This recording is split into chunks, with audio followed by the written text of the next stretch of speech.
ఎమ్మెల్యేల అనర్హత పిటిషన్పై హైకోర్టు ఇచ్చిన ఆదేశాలను శాసనసభ స్పీకర్ పాటిస్తారన్న విశ్వాసాన్ని వ్యక్తం చేశారు మాజీ ఎంపీ బోయినపల్లి వినోద్ కుమార్.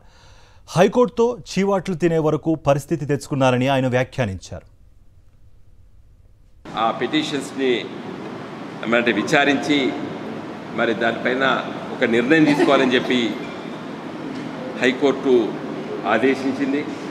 మరి ఈ 4 వారాల లోపల స్పీకర్ గిట్ట నిర్లక్ష్యంగా వ్యవహరిస్తే అది మళ్ళీ మేమే స్వీకరిస్తామని చెప్పి కూడా ఆదేశించినట్టు ఇప్పుడే టీవీలలో చూస్తున్నాం.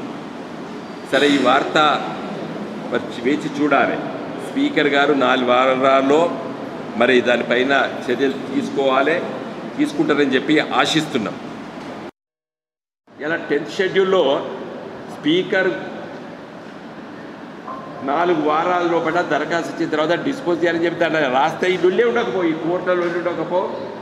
నాకు చాలా బాధేస్తుందంటే ఒక శాసనసభ స్పీకర్ గారు ఒక కోర్టుతోని చివాట్లు తినాలా?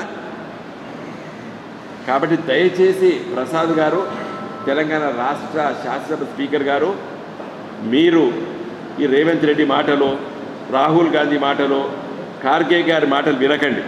మీకు అధికారం ఉన్నది, విచారణ చేయండి, దానిపైన నిర్ణయం తీసుకోండి.